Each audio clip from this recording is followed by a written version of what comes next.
welcome everyone to this panel on how we can all call on our hidden compass and reclaim exploration. My name is Sharanjit Leyl, and it's going to be a real delight for me to speak to some great speakers over the next hour on the future of exploration. Of course, we know travel inspires. It inspires the soul, it inspires creativity, it widens one's horizons, quite literally and figuratively. And as the world continues to open up post-pandemic, visitors all over the world are flexing their travel muscles more than ever. We're entering what many hope to be a new age of exploration. In some ways, though, travel comes at a cost. Overcrowding at tourism hotspots, the rise of over-tourism, concerns about the ecological damage tourism brings to the environment, and increased scrutiny of luxury exploration. Now, after spending 25 years as a broadcast journalist, I am now living in Bath, a UNESCO World Heritage Site. And from where I'm speaking to you today, this is a city that receives an average of 90 visitors to each resident. And I can hear many, many languages being spoken by tourists going past my window every day, everything from Spanish to Mandarin. And it's truly exciting to see people exploring this amazing city. So what does this all mean for the future of exploration? Well, I'm very pleased to have with us a very talented group of people, each committed in their own way to inspire, improve, and encourage a new wave of exploration from perspectives of creativity, technology, and environmental responsibility, all with eyes on the future. So I'm going to get each of you to introduce yourselves. So please come on. And of course, we all want to hear about your amazing backgrounds, your perspectives. So let me start with you, Geoffrey. Could you introduce yourselves to everyone? Yes, I think I'm the sole guy in this group, so I'm kind of in a special situation here. I'm Professor Jeff Lipman, so they tell me. And I've been in the travel business, I hate to say this, around 50 years as a bureaucrat. And I've been involved as the executive director at IATA, the International Air Transport Association. I was the first president of the World Travel and Tourism Council for 10 years. And then I was Assistant Secretary General at the UN World Tourism Organization for another 10 years. And now I run a small, feisty NGO, which is advocating for climate-friendly travel. It's something that I started with a friend of mine, Maurice Strong, who began sustainable development in the UN system. And we were friends for 25 years. And so he was very keen on travel. So we set up an NGO to promote travel, which responds to the Paris 1.5 climate initiative, incorporates the sustainable development goals, and is nature positive. That's great to hear. Thank you so much, Geoffrey. What an amazing background and such incredible experiences you must have had over many years in this industry. Now, coming on to you, Anna, tell us about yourself. Sure. So my name is Anna, and listening to the previous panelist, I was like, wow, I would have loved to live that life. That sounds so cool. Yeah, so I have a company, Mobi Systems. I founded it out of MIT about 13 years ago. We've grown it pretty methodically over that time, sort of always with the goal of having really key partners. And we started the company in travel. We have a core planning algorithm. So the theme of this panel is partially exploration, that was initially developed for the mission to Mars and Deep Space One, and the ability of a probe to go somewhere that no one's ever gone. And if the plan goes awry, fix it for itself, but also know when to ask questions, when to call back to Earth and say, hey, I need some help.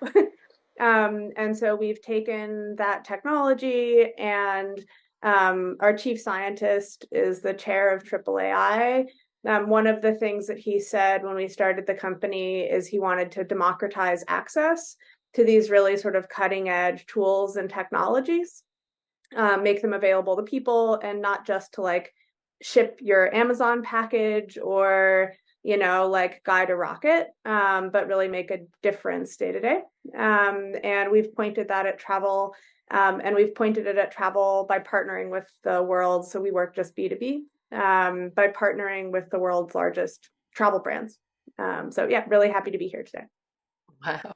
Thank you so much, Anna. And yeah, it's incredible that you mentioned the final frontier of travel, and that is ultimately space. We want to hear more about that as we get into the session. That sounds so amazing. Next up, Shivani, would you tell us more about yourself? Sure. My name is Sivani Babu. I'm the co-founder of Hidden Compass, and we are an independent journalism outlet and a modern exploration society working to end the era of junk food media and clickbait. Before we co-founded the company back in 2017, I was a freelance journalist, and my work traditionally lived at the intersection of history, science, and polar exploration. So I've spent a lot of time as a writer and a photographer in Antarctica, as well as in the Arctic, photographing polar bears, photographing ice, telling stories. And I also do a lot of work in the dark sky conservation area. But Hidden Compass was sort of founded out of that career as a freelance journalist, and the frustration and the hope that we felt for our industry, and this desire to return us to a place where stories can be powerful and, you know, foster empathy, and transport us to places and put us in people's shoes that we never could otherwise. Amazing to hear, Sivani. Yeah, we want to hear more about those polar explorations as well when we get into the session. And finally, we have Sabine. Tell us about yourself, Sabine. So my name is Sabine K. Bergmann. I am the other co-founder of Hidden Compass. Sivani has done such a beautiful job of describing the company and what we do, and I'm excited to talk more about that.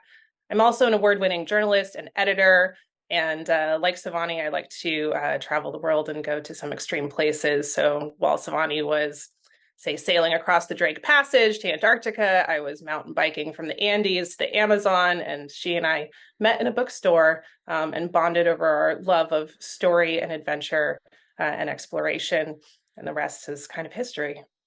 Wow, biking across the Andes must have been quite an experience. We want to hear more about that. So lovely to hear from all of you and great to meet all of you. Again, you know, we're going to hear some amazing stories about exploration. So my first question to each and every one of you is what does this new age of exploration mean to you? How would each of you personally define exploration in the context of today? Now I'm going to go to you, Geoffrey, just because you kicked us off. So why don't you kick us off with the first answer? Are you sure you want to do that? Yeah, I'm probably the worst person in this group to answer that question because, you know, I hate to say it, but I've never been wandering around the poles or biking across the Andes, and so I'm really going to be able to answer you only from a theoretical viewpoint. Um, I I kind of always looked upon exploration as sort of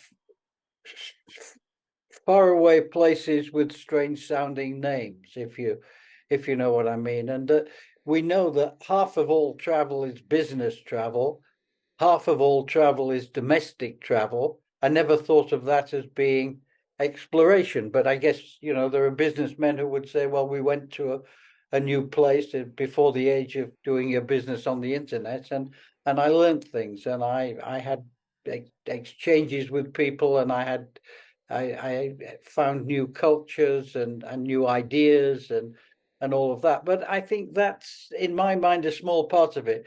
The large part of it is exactly the part that Shivani was talking about, which is doing things in those places which aren't traditionally your main travel centers. You know, I don't think of exploration in terms of going to London. I'm sure there are facets of it that would be exploring. We at Sunex Malta, we kind of stumbled across the LDCs and the SIDS, the least developed countries and the small island states, largely because they're the ones who are going to suffer the most from the climate crisis. They're the ones who did the least to create it, and they're the people who for whom tourism is perhaps their biggest single lifeline for the future. So my vision of exploration is going to those countries because they are all underdeveloped in tourism terms. They all have quite unique cultures, quite special characteristics.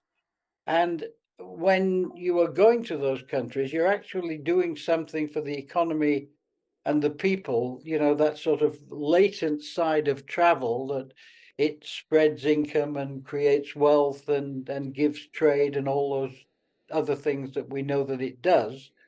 And if you're going to do that in life, in a world where our entire framework is going to be totally um, shattered and changed by the climate crisis, you might as well explore those countries where you can do the most good. So that would be my take on how we should look at exploration in the future. We should try to do something for those that really need it, and because they've got incredible places to see and to enjoy and to have fun in. Yeah, yeah, no, well said. And indeed, at a time when we're all concerned about sustainability, that is so crucial to continue to, keep our planet intact and beautiful. So they are these Yeah, places and that we by can, the way, can I just come back on that? I'm yeah. not so sure that we are all concerned with sustainability. I think the media and the pollsters have and the big booking companies and the airlines, and they've caught the sustainability bug, and they realize that the millennials and Generation Z are concerned people. Yeah. So they say, well, if they're concerned people and they're our future market, we really are concerned with sustainability. They need to prove that to me from rather than that it's a nice marketing ploy. Okay, well, let's get into that conversation a little later. We'll come back to that because that is a big issue, isn't it? Sustainability. Now, Sabine, I'd love hearing you talk about Hidden Compass. Your partnership with Sivani. Give us a sense of how Hidden Compass is redefining this term exploration through its content. Sivani and I were both really inspired by exploration tales of old when we were kids. We loved reading about expeditions that were headed into the unknown, that were backed by societies of learning and patrons of art and science. And this is sort of that old age of exploration from the 15th, 16th, 17th centuries. And a lot has changed since the Royal Academy of Sciences was founded in 1699, and a lot has changed in a good way. We are at this moment where we are perhaps more powerful and connected and facing more possibility and threat than ever before. And so, in this spirit, Hidden Compass is really supporting this new idea of exploration. But the irony is that we started as a travel magazine. We didn't brand ourselves as an exploration magazine at the beginning. We just wanted to publish these interdisciplinary stories that got into science and history and art, as well as travel. And it sort of dawned upon us that we were touching on these new frontiers. Exploration societies of old really celebrated mostly physical frontiers, some intellectual frontiers, and now, to Geoffrey's point from earlier, we're really talking about ethical frontiers. And so to us, we realized this is not just about travel, this is about exploration. And to your question, Sharanjit, about how we foster exploration through Hidden Compass, it's really through these stories. We provide this platform for these incredible journalists from all over the world, these expeditioners and explorers, and it's really them who rise to the occasion of showcasing these new frontiers, of inspiring courage and curiosity, which are really at the heart of what exploration is. Yeah, absolutely. Well said. And Moving on to you, Anna. I mean, it was really fascinating to hear what you talked about earlier about space and exploration into space, and factoring the fact that you started off with MIT. So, give us a sense how technology and especially AI in your case is influencing and reshaping the exploration experience. I think for us, when we think about AI and technology, a lot of the technologies we've built so far, I think they've been built to kind of replicate human capability, right? Like look at a donut and see a donut, or like hear someone say fence and hear the word fence and understand that. And when we think about technology, we think about how could technology sort of complement and collaborate with a person? How could AI, right, do that? And in an exploration context, the way we think about that is, I was with a friend in San Francisco and we were just walking around one of the parks. She was like, "Oh, I was talking to these kindergartners and we were reading a book about owls and they didn't realize they were real." Like they thought they were unicorns. They thought they were things that were only in books. And so when we think about technology and travel, I at least think about how can we find the things that are so extraordinary you wouldn't believe they exist, right? Like the stripy mountains in China, or bioluminescence that maybe you only think is in that movie Life of Pi, or and how do you make travel less about sort of the transactional elements of it and more about sort of the emotional elements that give you a sense of place and home and wonder?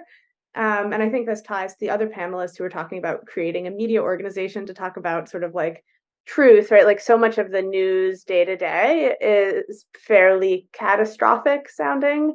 And I think travel and being in different places and realizing, sure, in nature, animals eat each other, but fundamentally, the world is pretty extraordinary, I think is one of the most grounding human experiences. So even though we work B2B with like airlines and hotels and like very much globalized big organizations, as a technology company and as a sort of like travel facilitating company, one of the things we really focus on is how can you find the extraordinary, and how can you then deliver that to create a deeper emotional connection between a person and a place. And in our case then, right, that feeds back to an emotional connection between a person, maybe in a brand, that is ideally helping you do exploration, but really do that for real. So yeah, I the thing that we say to a lot of the partners we work with is like, how lucky are you to have the whole world at your fingertips to build a connection with someone? Like pretty much every other brand can do that with a picture in a magazine that is, plus or minus true. But in travel, you actually get to do that, right? Like you can send someone to see anything anywhere. And that's pretty magical. Yeah, indeed. And that's what we want to sort of resurrect here is this incredible magic in travel. And as you say, the emotional connection is key for anyone who's embarking on their amazing journeys. Now, Can I jump in on that question as well?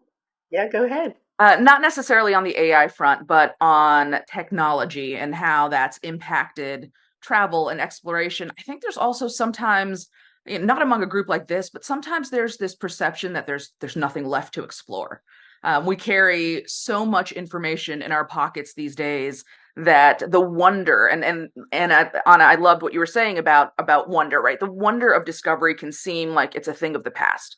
We have mapped everything. There can be that certain amount of there's a little bit of arrogance in thinking that we have done everything we need to do on the exploration front. But there's also a certain amount of comfort in that feeling for people. Like we know everything now, but it's false comfort. And I think to a degree, our job at a place like Hidden Compass is to sometimes remind people of how much we still don't know and how uncomfortable that can be, but to share what these modern frontiers look like, because they're not as clear cut maybe as they used to be. It's not the continent that hasn't been mapped. It's not just outer space, but it is those ethical frontiers. It is very small frontiers about human consciousness and the brain. I mean, there are so many things that we are exploring, and it just looks different than what people are traditionally used to when they think of exploration. And so that's part of, I think, where technology has played a role as well in changing the exploration landscape. I'll just also briefly add that I hope that more media companies really trust their readers to be uncomfortable. Yes. You know, I think that a lot of publications and editors have gotten into these patterns of feeling that readers don't have long attention spans, or they're not going to appreciate nuance or really stick with a story. And it's been really wonderful to see our readers really respond to stories where we are kind of consciously making them uncomfortable, holding back, having this sense of unknown. And they stick with it, and they read it, and they appreciate the nuance, and they will have, you know, they'll spend a long time with the stories. And I think those are the ones that can be perhaps the most rewarding. Yeah, I totally hear what you're both saying. I mean, you know, to try to shake out of this false comfort that we've seen everything, we've been there, we've done that, and just to, you know, create that sense of, I guess, the marvelous, the wonder that still exists in travel. Anna mentioned working with the big brands, and hell, I ran WTCC for its first 10 years. So I worked with all of the Bill Marriott was a vice chair of the organization, and all the big names I worked with. But in a way, these wonderful brands have homogenized everything, and they're not actually providing that zing and that thing that I associate with exploration, that you mentioned, wonder. You know, you go to one of the big brands hotels and it's just like the next one, and it's just like the next one. So I do think there's this differentiation between being there, and maybe part of the future is in places where you can get to. I mean, in Europe, a lot more travel by train is emerging. Part of it is driven by what I would call a sort of false sense that you're saving the world by traveling by train, because you're not, because the planes still keep flying, even if you don't take them, and the polluting stuff still keeps getting into the atmosphere. But it makes you feel better that you've done the right thing. And maybe that's part of the ethical dimension of exploration that you were talking about. I feel I've done the right thing. Yeah, I mean, I think at the beginning you mentioned that a lot of travel is local. And I think to your point around it being hard to move around, I think one of the things that we found in order to build the company, we had to sort of like build this map of the world, and it has about 40 million places in it. And we've put all kinds of funny data in there, right? Like all of the places to find rocks and plants and animals, and obviously treating those gently and sensitively and understanding, right? Like you can't send 10,000 people at one time to go see a particular flower. But one of the things that came out of that is like I was at a horse show a couple hours from work and like looked at the content and found a place where you could find, they're called Herkimer diamonds. So they're actually quartz, but they're sitting in a cavity of a stone. And you just bring a rock pick, hit a rock, the rock splits open, and I fall these like tiny little diamonds. And it was 45 minutes away from somewhere that I was going to be otherwise. And then I was at, I have a horse, and I horse show it's like the thing that I do outside of work. We were in another town in New York, and like same thing, looked at the content and found a stream with labradorite in it, and like learned that like the streams in New York are full of labradorite, which I totally didn't know. So I think there's, as we understand the world sort of like with more depth, and thanks to all of the people who've spent so much time exploring it and standing in streams and making maps of geological features, and I think that there hopefully will be as rich an opportunity for the sort of like local but maybe deep, like the kind of exploration you do when you're 6, when you like go outside and sit by a tree and stare at the ants and like discover that, oh my god, even the ground is interesting. Like that there may be more opportunity to avoid the plane and find things close to you that you don't even necessarily realize exist. And you can obviously still go to Bali and, you know, see something on a plateau that you've never seen before too. But yeah, I want to jump in here as well, because I think on 2 points. One is, yes, flying can be uncomfortable. Yes, airports are not always fun. But I don't know, I still have a sense of awe when a plane takes off and I'm hurtling through the air in a chair that far above the ground at that kind of speed. I still feel a sense of awe at that feat of human ingenuity. But beyond that, I want to jump off on what you just said, Anna. There's this perception that exploration, and at the start, you know, we talked about a little bit about our own definitions of exploration. And for me, part of that is that exploration does not have to be to some far-flung place, that it can be in our own communities, and that it is about, instead of going farther, it's about going deeper in this modern age. And that doesn't have to require a plane at all. That doesn't have to require travel at all. It has to require sort of an explorer's mindset and a desire to understand our place in the world and what's around us, just as much as it is a desire to uncover something new. I also have a hope that is, I think, if you think about sort of industrial history, we've really just arrived at this age of like mass produced things. And it's not entirely true. I know that like the West India Company is the most valuable company in the history of time, and that's an old thing.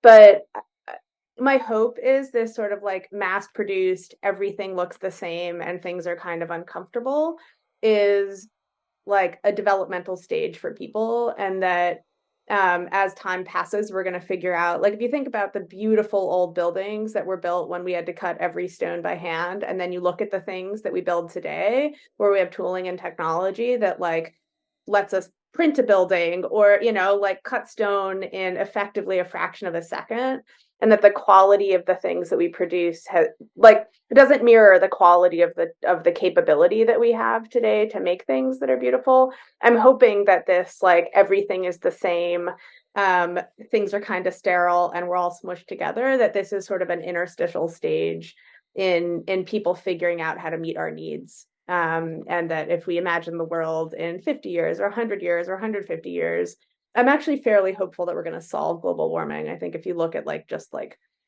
the Commonwealth fusion and the new technologies, right, that are sort of coming out in that space, assuming we like figure that piece of the puzzle out, I think there's a real opportunity for the richness that we're all sort of craving by going elsewhere to progressively come back into our day-to-day lives, and the things that the big brands deliver to us. We're on track to hit between 2.5 and 3 degrees of warming. Yeah, by currently not 2050. solved. And That's the current trajectory, but I think what we're saying is the future. At that stage, life on Earth becomes intolerable. And anything that I've seen about the widespread scaling of something like fusion is you're looking at around the same time frame. So I don't share your view on that, Anna. I think that unless we make very radical changes in the current use of technologies, unless we make the massive switch to electric vehicles instead of fossil fuel driven cars, for example, unless planes can fly without emitting carbon, I don't share your enthusiasm that fusion's going to solve, or that hydrogen's going to solve the plane problem. For sure, not just fusion at all, but. Well, I mean, I think that's just one example. There's lots of things being done out there. There's carbon capture, et cetera, et cetera. There's lots of technology that is being used at the moment. And I know that this is being probably, debated out at COP28 right now in Dubai as well. You know, these are things that people are looking at, they're looking to solve. Let's try to push on to this idea that obviously there's a lot of extraordinary things still in travel. So Sabine, I think you've been wanting to come in to say something, so I'm going to move on to you. Oh, thank you. No, I just wanted to run with this idea of immersion, of local travel, of deeper travel, and not just local travel and deeper travel, but exploration in general. Sivani and I walked across Scotland in 2018. It was 150 miles, and it was a completely different way to interact with a place. It took us several weeks to do so, and to just narrow down the scope to the trail in front of you that you can cross on your feet in one day gives you this sense of really understanding a place. And I want to talk about empathy, because I think that there is something about slower exploration that gives us the opportunity to empathize with other people and other experiences. I think part of exploration is understanding a place or an idea or a movement or a possibility, right? Like perhaps solving climate change, which I also hope for as well. But I think there's also something about connection here. And I think that's where so much of the hope for me lies in exploration, is us getting to a place where we can really, because we're so much more connected as a species than we have ever been across the globe, to utilize these new technologies like the internet, like digital media, to really try and tap into other experiences. But I think part of that requires us to slow down to do so, because it will take time. It's not something that you can sort of check off of a list or do quickly, or just sort of jump in and be like, oh, I know what this experience is like. And I think there's also humility that needs to come with that, of we won't fully understand what it is like to live another's experience. We need to recognize our own biases and privilege, but to just listen and to take that time to do so, I think can be extraordinary. I think that's where global expeditions that take us to a place and show us that place through the eyes of an explorer who is not like us, or articles of journalism can do that too. And I think that they can do that in a way that doesn't require us to physically travel to a place and see it through our eyes. And it can be perhaps even more extraordinary to see it through someone else's eyes. Obviously, we've had 2 years where we've just come out from a pandemic and restrictions and lockdowns where you couldn't travel. So what much of what you said, Sabine, was a reality. Then people were reading about experiences. They were desperate to get out because obviously the restrictions were difficult and they were tough in wherever you were. The inability to finally be able to do something that many of us took for granted for such a long time, for those 2 years, was tough. So my next question is, are there specific shifts in travel and exploration that each and one of you have observed since, these restrictions have been lifted? Because there probably is this really pent up demand and we're seeing people out there again. What have you seen specifically that has changed since the pandemic? I don't think there's any evidence in the numbers that suggest. I mean, I think it's the kind of thing that we can talk about, and it seems like a good idea.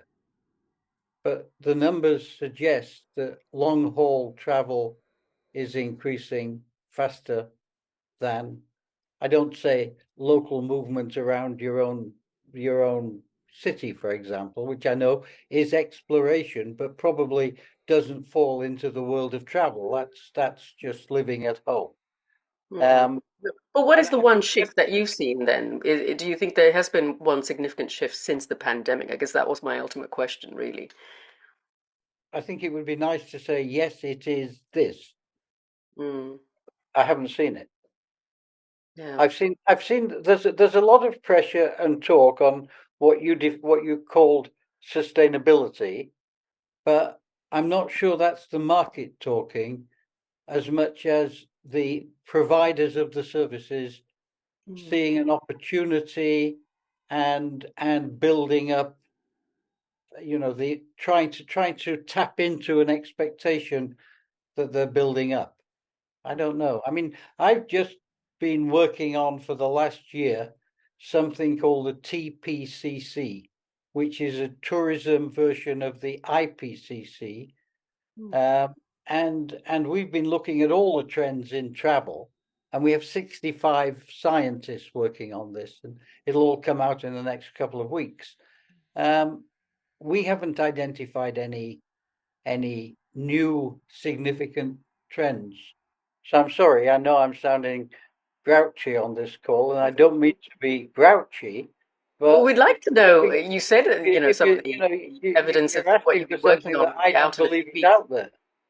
You could tell us a little bit about what the scientists will likely say in a couple of weeks once they come up with, their study.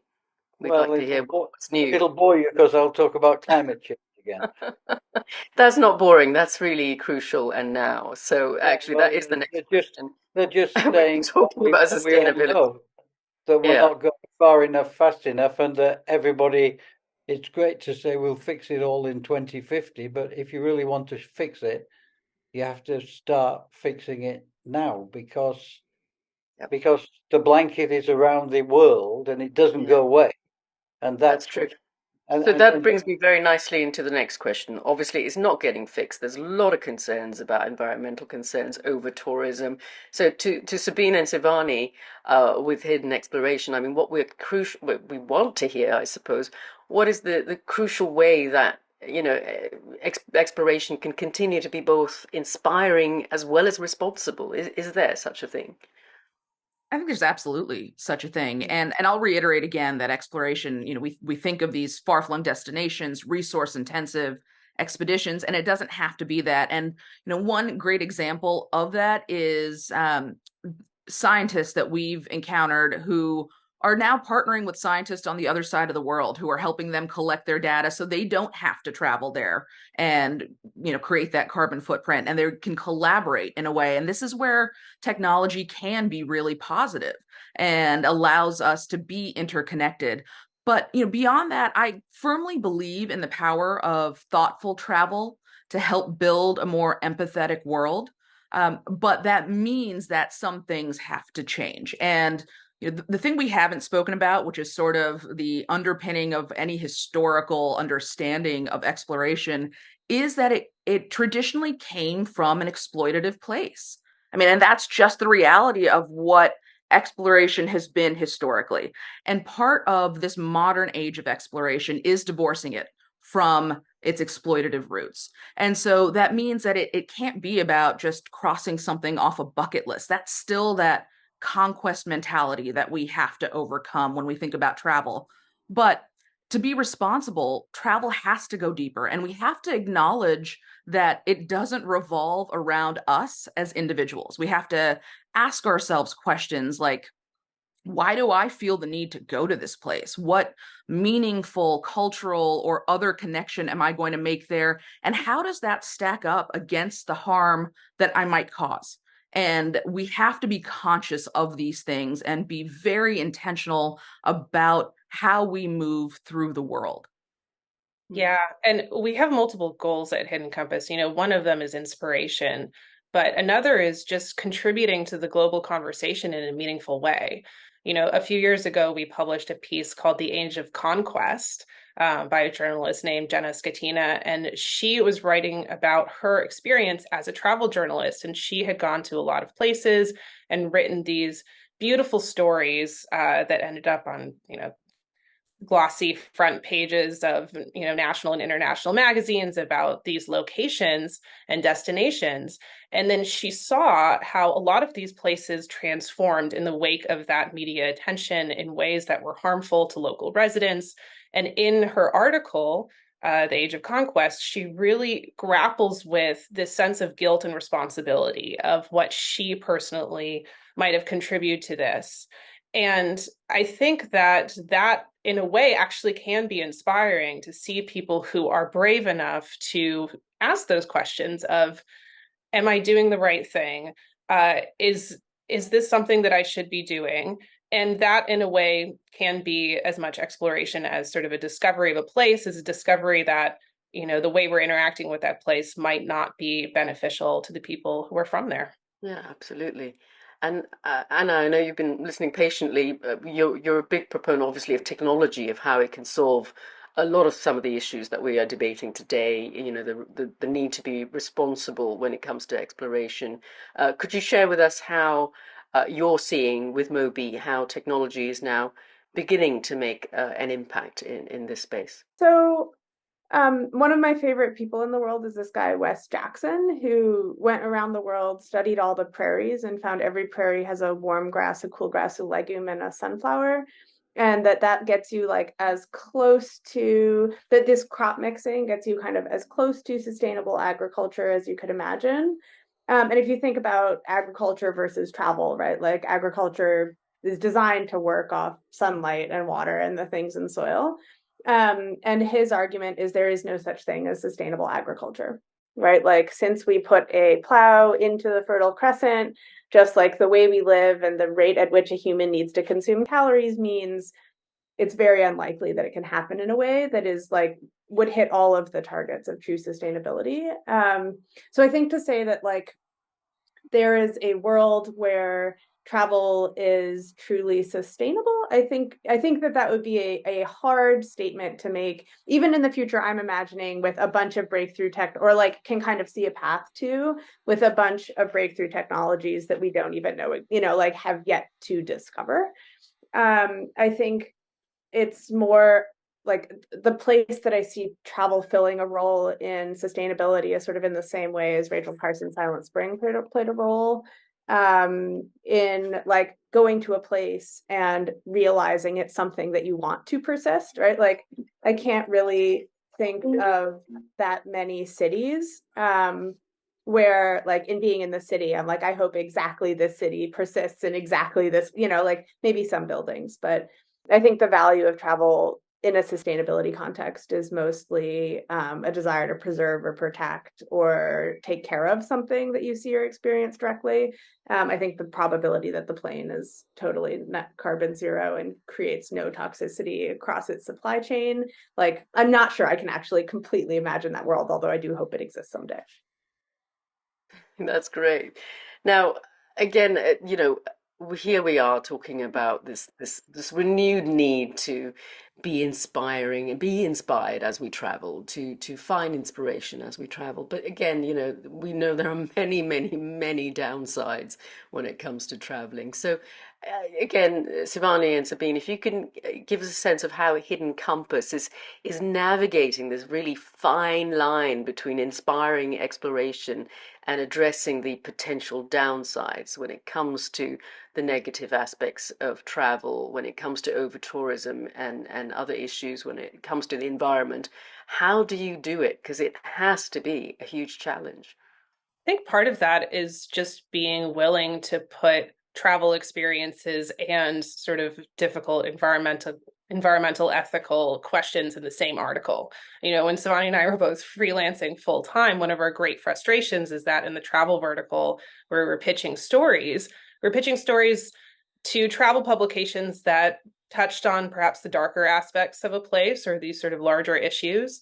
That was several years ago now. And so I do think that a lot of publications have evolved in a way where they are bringing in these other bigger questions and elements. But at the time, we really felt like we could only land stories that were very rosy and didn't bring in these other elements. And so part of the drive to found Hidden Compass came from this feeling that these stories that were travel stories, but that were also journalistic and interrogative and deep and searching, belonged in the same place. And so part of our achievement with Hidden Compass is just creating a space for those stories to exist. But it is sort of the first step in that direction, and we have a lot of work yet to be done at Hidden Compass and in the media space in general. I've got a question for you. Go ahead, Geoffrey. It's for you, really, that I have the question. There's a kind of assumption that you have that individuals are going to somehow respond to stop over tourism. And I want to give you a case in point. I was in Rome some years past, and despite the fact that I'm an atheist, I thought it would be fun to go and have a look at the Vatican. And I went into the Vatican or around the Vatican. The streets are full of people, absolutely full. You can't walk, you can't move.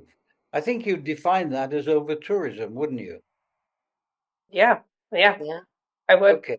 Who's the one who's going to tell some devout man or woman coming from Chile for their once in a lifetime experience to go and see the Vatican and to listen to the Pope on a Sunday morning, that you shouldn't do that because you're creating over tourism?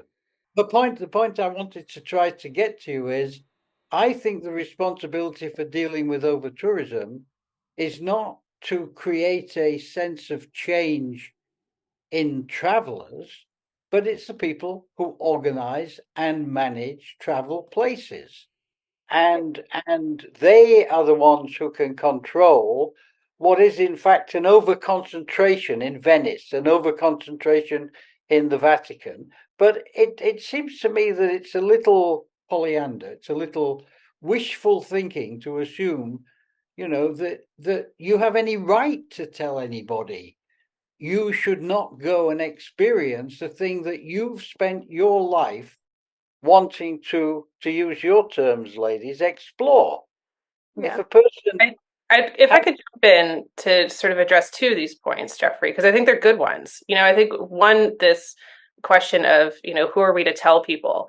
I don't think we are anyone to tell people. I don't think it's really about telling people what they should do. I think it's about presenting to people the reality or lots of realities of the world and letting them see and experience that, or at least learn about it themselves. And to your second point about individual choices, I do think that is a huge mistake that we often make, especially in Western societies, to focus on individual change. But I would say that collective change comes from the sum of individuals. And being able to reach sort of a critical mass of awareness to drive larger systemic change on, on governmental levels, on, larger organizations, and to create that demand for people who have perhaps different types of power than we as individual travelers do.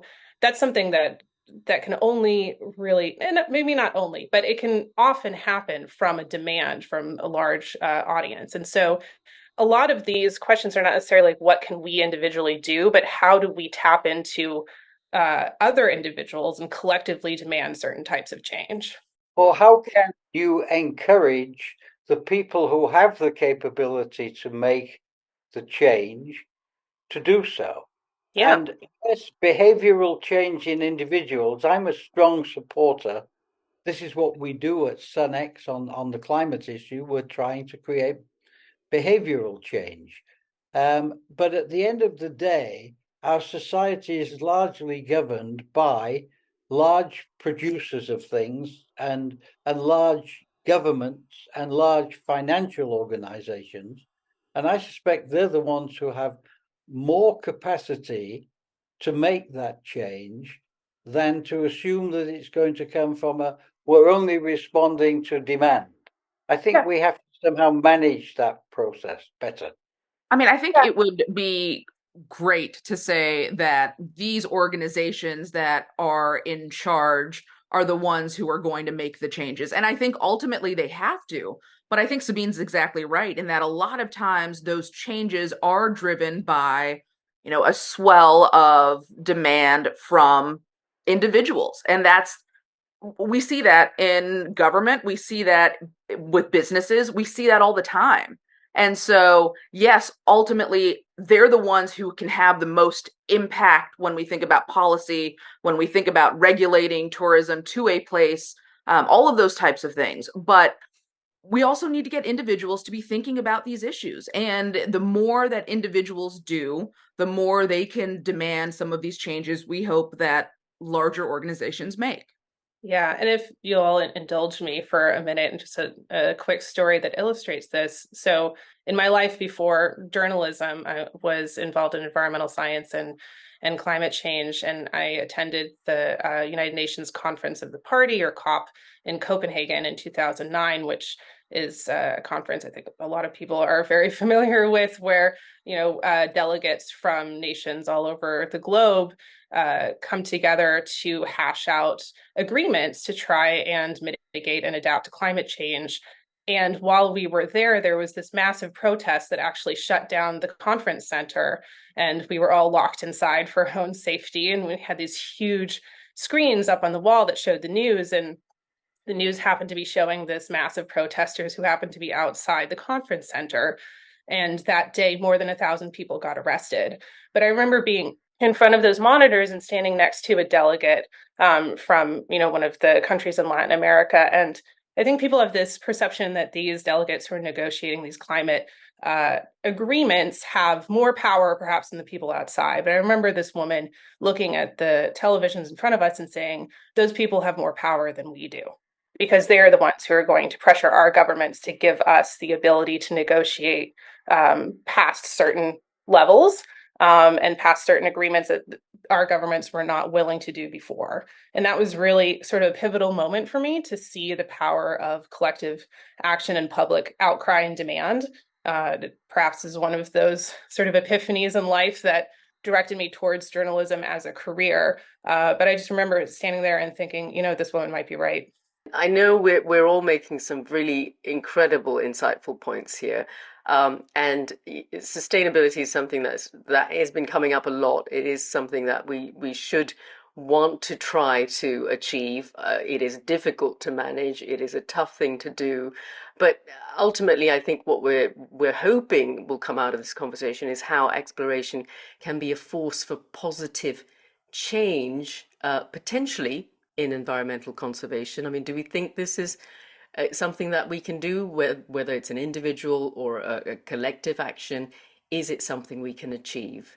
One of the things that we've tried to do with the tooling that we've built for search and discovery is to really be able to listen to the person in more depth than was previously possible. So I think the comment that, like, if someone wants to go to the Vatican, you can't tell them not to go to the Vatican, right? Like, they're doing it and they're doing it for reasons.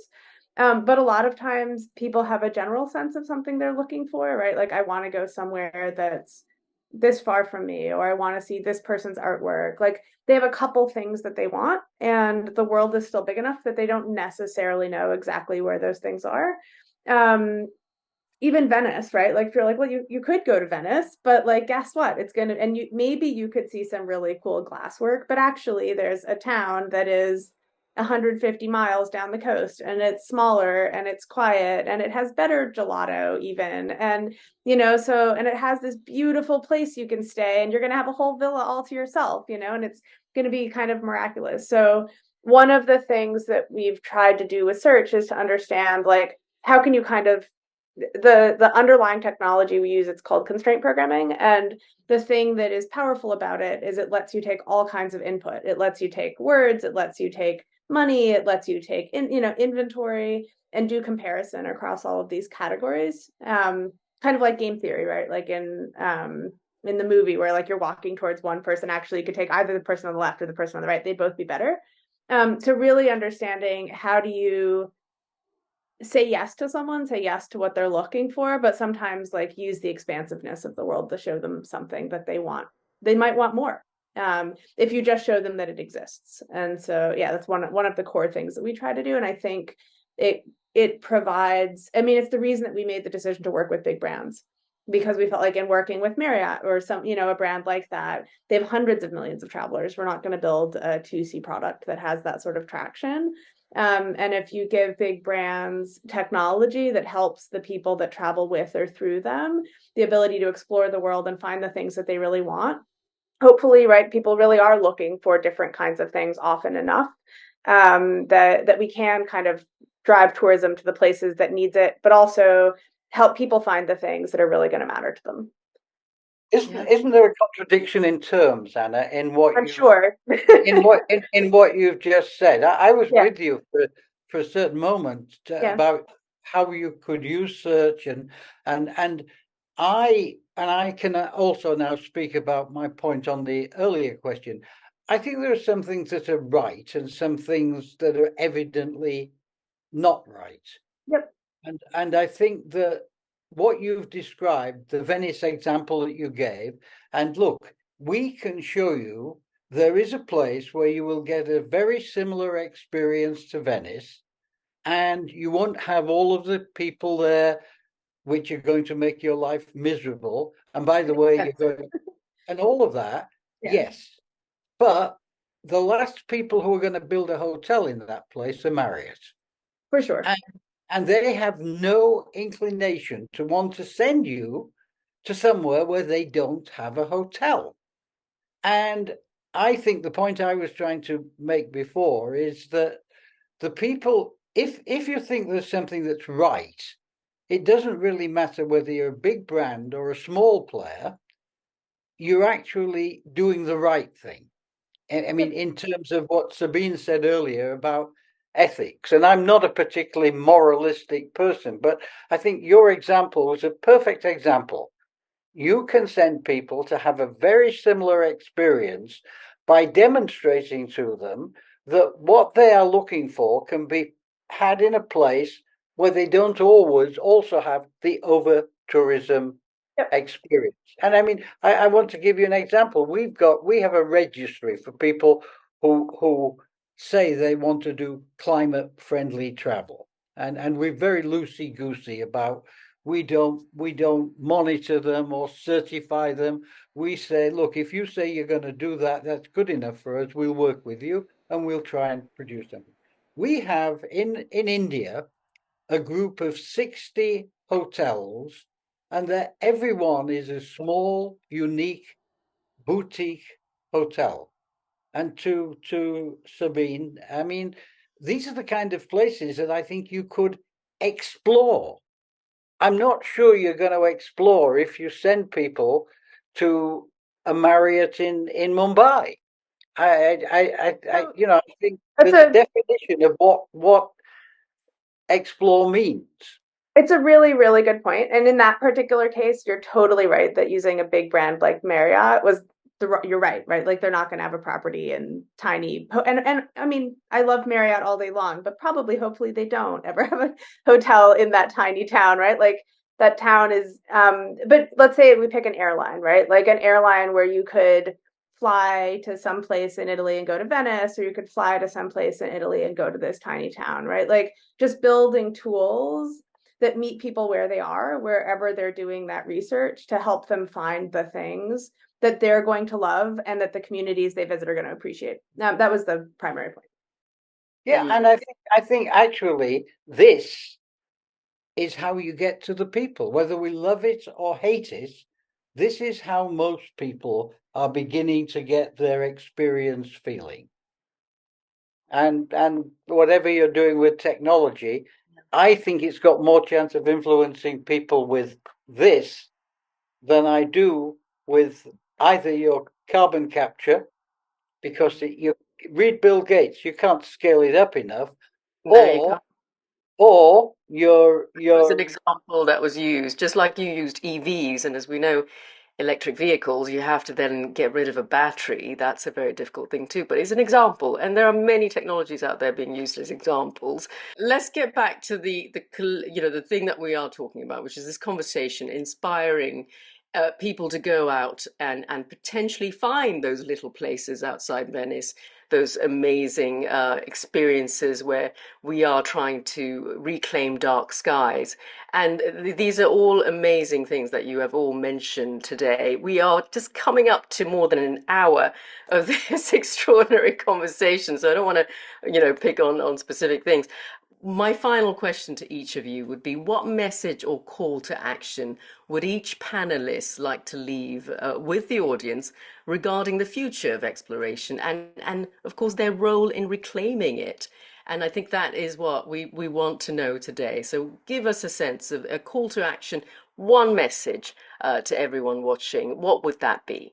I think for me, it would be my call to action would be to understand the history of exploration. And, we haven't talked a lot about this, but why it was problematic and exploitative, and to be intentional about how we move through the world so we don't continue that legacy of conquest, which still underpins so many of our conversations about travel and exploration. I hope that people search for ways to marry hope and realism, to be realistic and hopeful at the same time. I think there are a lot of incredible challenges that we're facing globally right now, and the unknown can be met with fear, but it can also be met with a sense of possibility. We are capable collectively of more than we may realize, and we will be able to unify together to accomplish incredible things if we're able to address the issues that we have in front of us, but also do so from a place of hope. Wonderful. And from a place of hope, Geoffrey, I am coming to you next. What is the one message you'd like to leave the audience when it comes to, the potential impact of exploration and their role in reclaiming it? explore the world's poorest countries and the small island developing states, because in doing so, you can help them to deal with the existential issue that we all face, but which they have the biggest challenge with, and you can have also a lot of fun in doing it. Because that, I think, ultimately is a very important piece. So people don't travel to have a miserable time. I mean, not travel per se, but they don't choose to go on vacations because they want to have a miserable time. They choose to go because they want to have a good time. They want to have fun, as well as they want to do things which can help save the planet, be greener, and all of that kind of stuff. Go to the poor countries, go to the small island developing states. Wonderful. Thank you. And Anna, finally to you. I mean, the thing that I most hope in travel is that we get to sort of the next stage of digital exploration. Like if you think about the planet, right, it's been evolving for billions of years. People have been evolving for millions of years. And to Geoffrey's point, we have phones now. We've really not had them that long. And I think the things that digital can do in a travel context today are quite limited, and they shouldn't be, right? It shouldn't just be where do you want to go, when do you want to go, like, and that sort of it. The tools that we have today for travel should ask you who you are, what you're looking for, what you want to see, what you want to taste, what you want to touch, right? Like for me, it's like little tiny rainbow animals and rocks and stones. And for other people, right, it might be an extraordinary experience for their child. And hopefully that will take us all to lots of Geoffrey's small island nation states. Yeah, wonderful. Well, I think thanks everyone for being part of this. I mean, we've gone through a lot in just over an hour now in this conversation. There was so much to inspire, to worry. Let's face it, we're all worried about the state of the planet. It is in a dire strait right now, and whether we can try to, individually or collectively come together as a planet, as a country, as a nation, as a city, as a town, to try to make things interesting for ourselves when we next get on a plane or a train or a car or a boat or whatever we choose to travel in, to explore what continues to be extraordinary and inspiring out there. And I hope we have somehow answered a lot of your questions about how we can continue to use travel to inspire ourselves and inspire the things that we continue to explore. So thank you once again. Thank you, panelists, for being on this and to talking to us. It's been great talking to you. What an amazing conversation. And continue to travel. And I hope it continues to inspire all of you. Thank you all.